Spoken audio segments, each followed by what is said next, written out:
तो एक नए डिफरेंस में आपका स्वागत है। ये डिफरेंस आपका फीफो और लीफो के ऊपर होने वाला है।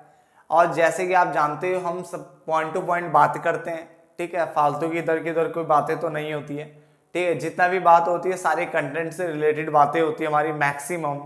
और यहाँ पे भी हमारे पास 1 2 3 4 5 6 7 8 पॉइंट मेरे पास है, जिससे आपको अच्छे से समझ में आ जाएगा कि लीफो क्या होता है और फीफो क्या होता है। ये इन्वेंट्री वैल्यूएशन के काम आता है बच्चा। इन्वेंट्री वैल्यूएशन में आपने मेथड्स पढ़े होंगे, FIFO, LIFO, simple average, weighted average. Simple average तो बहुत बच्चों को पता ही नहीं होता। ज्यादातर 3 मेथड ये करते हैं, कौन कौन से, फीफो, लीफो और वेटेड एवरेज तो आप करते हो। बट मैंने ज्यादातर देखा सिंपल एवरेज आप में से बहुत रेयरली कोई 10 में से एक बच्चा कोई करता होगा सिंपल एवरेज मेथड, है ना। बट अभी हम तो थ्योरी की बात कर रहे हैं कि फीफो और लीफो होता क्या है। तो स्टार्ट करते हैं सबसे पहले फुल फॉर्म से। फीफो की फुल फॉर्म होती है first in first out. First in first out, जो पहले आया है उसको पहले निकालो। जो पहले आया है उसको पहले क्या करना है, इशू करना है, बेचना है। जबकि लीफो का मतलब होता है लास्ट इन फर्स्ट आउट, ठीक है ना। First in first out, last in first out. तो पहला पॉइंट तो क्लियर हो गया।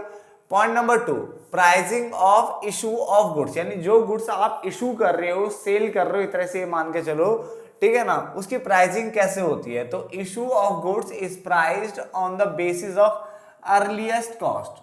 कैसे की जाती है, अर्लीस्ट कॉस्ट, जो उसकी कॉस्ट पहले की थी उसी कॉस्ट पे क्या कर दिया जाएगा, उसको इशू कर दिया जाएगा।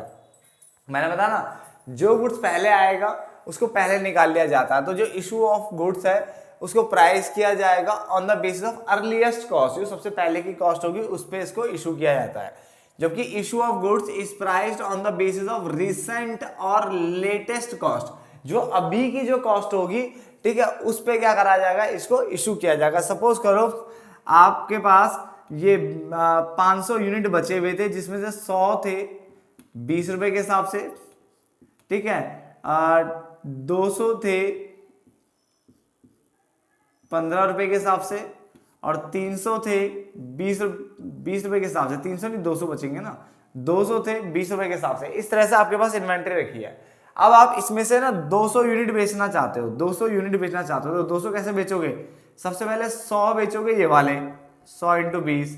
अब यहाँ तो 200 है बट मुझे तो 100 चाहिए खाली, तो 100 यहाँ से बेचोगे, कितने वाले, 15 वाले। तो इसमें अर्लीस्ट देखा जाता है, जो पहले वाली जो रेट्स थे उनके हिसाब से गुड्स को निकाला जाता है और पहले वाले गुड्स को निकाला जाता है। जबकि इस वाले में अगर मैं लास्ट इन फर्स्ट आउट करता तो कैसे जाता है, अगर मान लो मुझे 200 यूनिट निकालना है तो 200 यूनिट देखो नीचे से निकलेंगे। तो सबसे पहले लास्ट ये वाले ये है रिसेंटली, तो 200 × 20 सीधा ये वाला निकल जाता बाहर, ठीक है ना, जो भी आ रहा है 4000। तो लास्ट इन फर्स्ट आउट में लेटेस्ट को देखा जाता है, फर्स्ट इन फर्स्ट आउट में ऊपर से देखा जाता है। क्लियर हो गया, 2 point clear. Point number 3, ideal की अगर हम बात करें तो उसने बोला ideal for moving perishable product. ये किसके लिए आइडल है, पेरिसेबल प्रोडक्ट के लिए। पेरिसेबल मतलब जो जल्दी क्या हो जाते हैं, खराब हो जाते हैं। जबकि ये आइडल है फॉर स्टोरिंग होमोजीनियस प्रोडक्ट, ऐसे प्रोडक्ट जो एक जैसे होते हैं, दैट डू नॉट एक्सपायर, और वो एक्सपायर नहीं होते, यानी उनका एक्सपायरी पीरियड या तो बहुत ही ज्यादा लंबा है, ठीक है, उसकी बात कर रहा है। क्लियर। तो 3 पॉइंट हमारे हो गए फुल फॉर्म। पहला फर्स्ट इन फर्स्ट आउट, इसका लास्ट इन फर्स्ट आउट। अगर हम pricing of issue of goods की अगर हम बात करें तो issue of goods is priced on the basis of earliest cost. जबकि यहाँ पे इशू ऑफ गुड्स जो है वो प्राइस्ड होता है on the basis of recent और latest cost. Clear. Point number 3, ये आइडल है, अच्छा माना जाता है for moving perishable goods, perishable goods के लिए, पेरिसेबल प्रोडक्ट के लिए। जबकि ये आइडल है for storing homogeneous product that do not expire. Clear हो गया, यहां तक 3 पॉइंट हमारे क्लियर होते हैं। पॉइंट नंबर 4, बेटर की अगर हम बात करें तो फीफो को बेटर माना गया is a better indicator of the value for ending inventory. इसको अच्छा माना गया सिंस ओल्डर जो आइटम्स होगी, जो पुरानी आइटम्स है उनको आप यूज कर चुके होते हैं, ठीक है, वाइल जो न्यूएस्ट आइटम होती है वो रिफ्लेक्ट करती है करंट मार्केट प्राइस को। तो फीफो को बेटर इंडिकेटर माना गया है। क्यों माना गया है, फॉर द एंडिंग इन्वेंट्री की, जो क्लोजिंग इन्वेंट्री बचेगा उसमें ओल्डर आइटम तो होगी नहीं, क्योंकि पुरानी आइटम तो सारी बिक जाती है इसमें, भाई जो पहले आई होगी वो सारी बिक गई होगी। जो अभी की जो करंट जो इन्वेंट्री होगी वो इन्वेंट्री होगी जो अभी भी खरीदी होगी, है ना।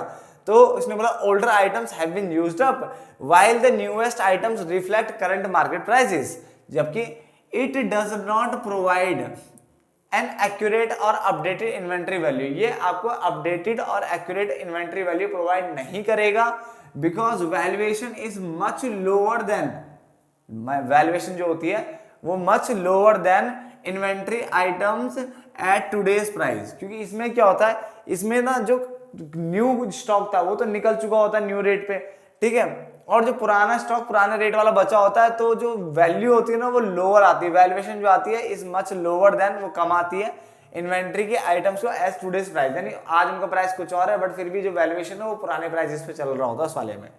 आगे बात करते हैं cost of ending inventory.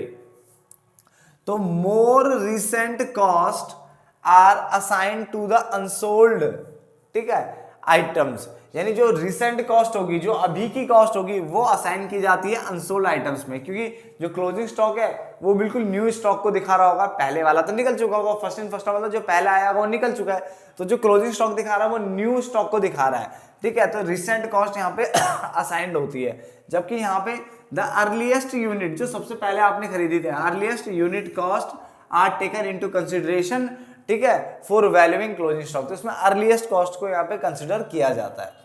Clear हो गया, यहां तो कोई दिक्कत नहीं।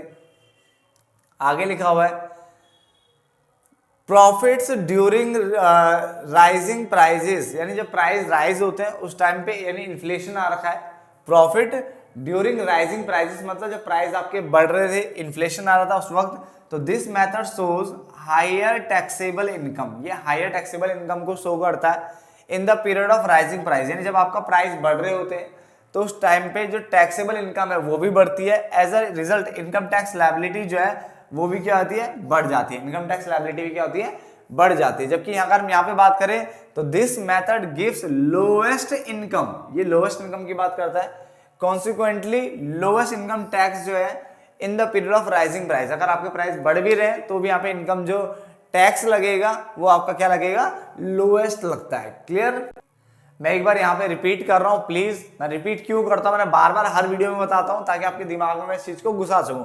तो 2 पॉइंट रह गए हैं, उससे पहले एक बार देखो, FIFO first in first out, LIFO last in first out. अगर हम फीफो में अगर हम इशू कर रहे हैं गुड्स को, मतलब सेल कर रहे हैं, जो भी कर रहे हैं, तो वो किस पे होगा, अर्लीस्ट कॉस्ट, जो पहले की शुरुआत की जो सबसे पहले इन्वेंट्री आई होगी इसकी जो कॉस्ट है उस पे जाता है ये, जबकि रिसेंट कॉस्ट पे जाता है। इशू जो होता है हमेशा रिसेंट कॉस्ट पे होता है, लेटेस्ट कॉस्ट पे होता है। क्लियर। आइडल की बात करें तो ideal for moving perishable products, जो जल्दी खराब हो जाते हैं, ideal for storing homogeneous product that do not expire, या फिर इनकी एक्सपायरी पीरियड बहुत ज्यादा लंबी होती है। उसके अलावा बेटर, फीफो को बेटर इंडिकेटर माना गया, फॉर बेटर इंडिकेटर माना गया of the value of ending inventory, since older जितनी भी आइटम्स होती है, पुराने आइटम्स को यूज कर दिया जाता है, और न्यूएस्ट आइटम जो है रिफ्लेक्ट करती है करंट मार्केट प्राइस को, जबकि ये डू नॉट प्रोवाइड एक्यूरेट और updated inventory value because valuation जो है ना इज मच लोअर, वैल्यूएशन यहाँ पे बहुत कम आती है then inventory items at today's price, यानी जो अभी जो प्राइस चल रहा है उसके हिसाब से जो वैल्यूएशन आएगी इन्वेंट्री की वो कम आती है यहाँ पे।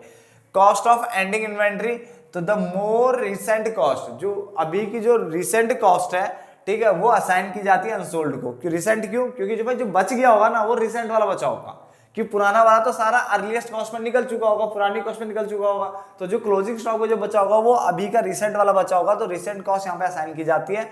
जबकि यहाँ पे जो क्लोजिंग स्टॉक में ना कौन सा जो अभी वाला गुड्स है, लास्ट इन फर्स्ट, जो लास्ट में आया वो पहले निकाल लो, तो लास्ट वाला तो निकल चुका है, रिसेंट वाला गुड्स तो निकल चुका है, तो बचा पुराना गुड्स, तो अर्लीस्ट यूनिट कॉस्ट नहीं, जो पुराना वाला यूनिट कॉस्ट है वो असाइन हो रहा होगा यहाँ पे फॉर वैल्यूइंग क्लोजिंग स्टॉक। ठीक है, आगे इन्फ्लेशन, यानी जब आपके प्राइस राइज हो रहे होते हैं उस टाइम पे क्या बोल रहा है कि this method shows higher taxable income, यानी यहाँ पे जो टैक्सेबल इनकम होती है वो ज्यादा होती है जब प्राइस आपके हाई होते हैं। ठीक है, as a result income tax liability यहाँ पे इंक्रीज होती है।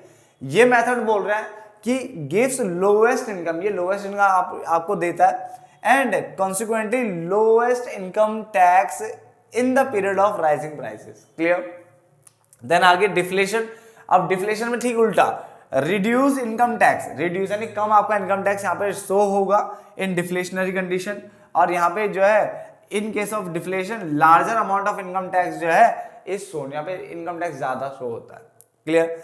स्टॉक इन हैंड, जो क्लोजिंग स्टॉक है वो रिप्रेजेंट करता है लेटेस्ट स्टॉक को, क्योंकि पुराना स्टॉक निकल चुका होता है, पुराना स्टॉक अर्लीस्ट कॉस्ट पे निकल चुका होता है, तो यहाँ पे जो क्लोजिंग स्टॉक है वो सिर्फ लेटेस्ट को दिखाएगा, फर्स्ट इन फर्स्ट आउट, पहले वाला स्टॉक निकल चुका है तो लेटेस्ट स्टॉक यहाँ पे बचेगा क्लोजिंग स्टॉक के अंदर। और यहाँ पे last in first out, last वाला स्टॉक निकल चुका है तो इसका मतलब क्या हुआ, पुराना स्टॉक बचा होगा, तो रिप्रेजेंट करता है ओल्डेस्ट स्टॉक को। क्लियर। सॉरी। तो हमने 2, 2, 4, 2, 6, 2, 8 के आसपास जो भी पॉइंट थे हमारे, ठीक है, वो हमने कर लिया है। और जहां तक लीफो फीफो भी आपको समझ में आ गया होगा। देखो मैं BCom, BA, class 12, 11, MBA, MCom, काफ़ी सारे डिफरेंसेस मैं बनाता रहता हूँ। अगर आपको कोई डिफरेंस चाहिए तो प्लीज़ मुझे कमेंट बॉक्स में लिख के बता दिया करो, मैं उसके ऊपर भी डिफरेंस बना दूंगा आपके लिए। ठीक है, अभी आप फटाफट से इस डिफरेंस को नोट डाउन कर लो और फटाफट से इसे याद भी कर लो। ठीक है, बीकॉम, बीए के मैंने बहुत सारे डिफरेंसेस बना रखे, मैं पहले भी बता दूं, प्लेलिस्ट बनी हुई है की डिफरेंस करके, आप वहां जा करके जो मर्जी डिफरेंस वहां देख सकते हो अगर वहां पे वो बना हुआ है तो। क्लियर। चलो तो फिर मिलते हैं नेक्स्ट वीडियो में, तब तक के लिए धन्यवाद दोस्तों।